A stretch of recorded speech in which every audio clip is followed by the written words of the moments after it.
Salutare tuturor, George aici, la mulți ani. Iată că am început acest nou an împreună, un an care se anunță foarte interesant pentru industria de parfumuri și cosmetice, cât și pentru acest canal pe care îl îndrăgiți. Dragilor, anul trecut, mai exact în luna decembrie, am avut deosebită plăcere să miros cele 8 parfumuri lansate de Elysée prin casa Essence de Roumanie. Colecția de parfumuri se numește Minuni de România, care vine să completeze linia Roman IA și care transpune pe note olfactive cele mai frumoase trăiri, simboluri și înțelesuri românești. Din cele 8 parfumuri care aparțin colecției Minuni de România, am ales parfumul Dor pentru că mi se potrivește cel mai mult. Hai să vedem cum arată parfumul și să începem cu testul pulverizării. Înainte de asta, nu uita să dai un like, share și subscribe și follow la contul meu de Instagram George Fragrance. Să începem cu unboxing-ul. Avem aici parfumul Dor, apă de parfum, care face parte din colecția Minuni de România.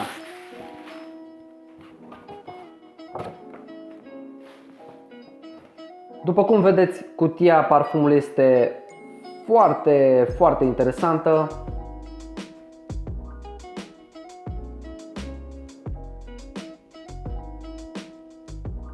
Uitați-vă ce culori. Verdele, printre altele, este și culoarea mea preferată. Deci s-a potrivit la fix. Așa, să desfacem cutia.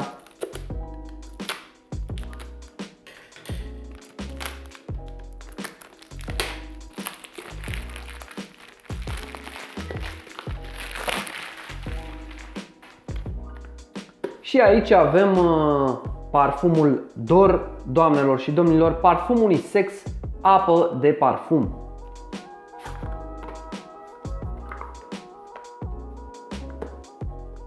Și acum, doamnelor și domnilor, parfumul Dor, care face parte din colecția Minuni de România, lansată de Elysée prin casa Essence de Roumanie.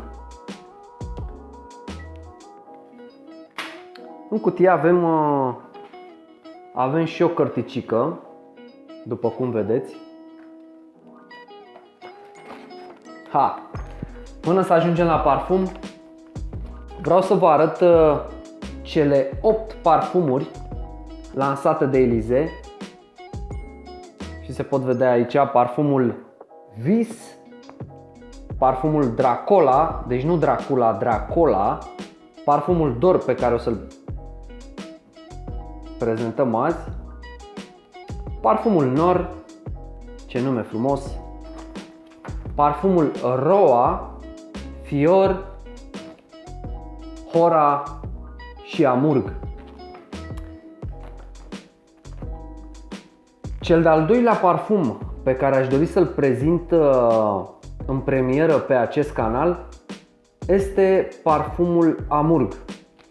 Tot parfum unisex, tot apă de parfum, dar ce m-a interesat foarte tare este că parfumul Amurg, doamnelor și domnilor, este că parfumul Amurg conține feromoni.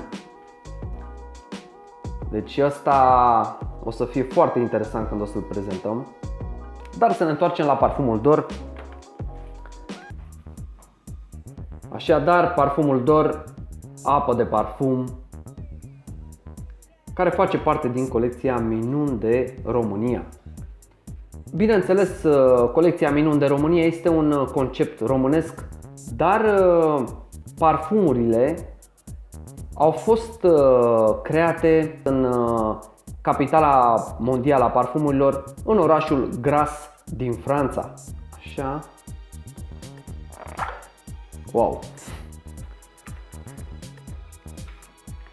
Aceeași emoție ca atunci când l-am văzut pentru prima dată în decembrie. Dacă vă uitați aici, vedem practic că sticla se aseamănă foarte mult cu sticla de la parfumurile Roman și IA. și găsiți link pentru acel video prezentat anul trecut. Așadar, dragilor, parfumul Dor. Designul sticlei mi se pare foarte interesant. Capacul este din plastic. Dacă ți-a plăcut ce ai văzut până acum, nu uita să dai un like pentru că mă ajută să știu ce fel de conținut îți place. Dacă ești pentru prima dată aici, nu uita să dai un subscribe și să apeși clopoțelul cu notificări pentru a sta la curent cu ceea ce postez săptămânal. Dragilor, înainte de toate, parfumul Dor este un parfum aromatic condimentat.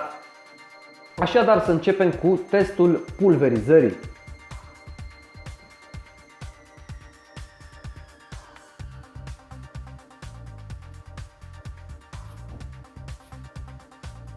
Pulverizarea este foarte bună. Până începem cu testul propriu-zis, haideți să prezentăm și compoziția acestui parfum. Notele de top conțin gutuie, lămâiță și floare de salcâm. Note de mijloc: lavandă, alun și cimbru de Carpați. Note de bază: rășină de brad, mușchi de stejar și piele. Rășina de brad, dragilor, este de fapt tămâia neprelucrată. Dragilor, și acum să facem și testul propriu-zis, testul cu care v-am obișnuit la parfumul Dor. Un parfum aromatic condimentat, apă de parfum. Așadar, vom pulveriza la încheietură și așteptăm 2 minute pentru a se evapora alcoolul. Wow! Deschiderea te va cuceri din prima. Mă las sedus de notele de top, iar după 10 minute își fac apariția notele de mijloc care îmi încântă simțul olfactiv. După aproximativ 50 de minute, notele de mijloc se sting în brațele notelor de bază.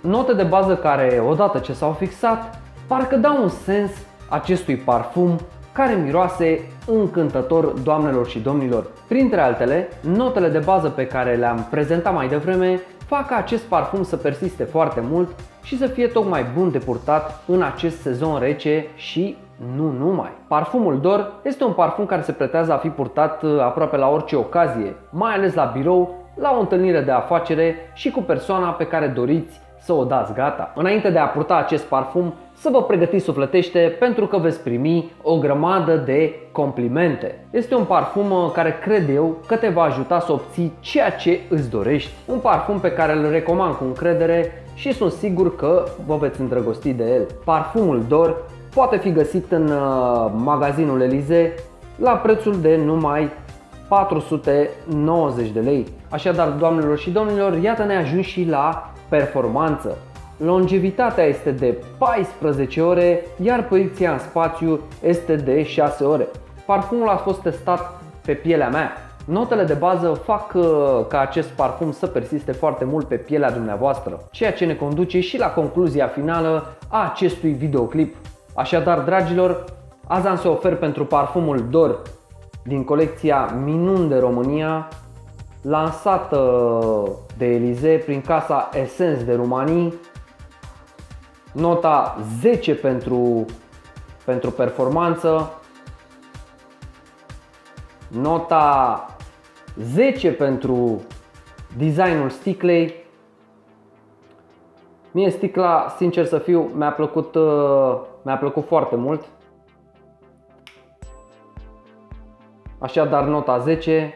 Iar ca și rată de complimente, cu acest parfum va fi extrem de ridicată. Pentru că asta ne dorim toți după ce ne dăm cu parfum, să fim complimentați. Dragilor, ăsta a fost tot pentru azi. Sper că v-a plăcut acest videoclip și dacă l-ați găsit util, nu uitați să dați un like, share și subscribe și follow la contul meu de Instagram George Fragrance.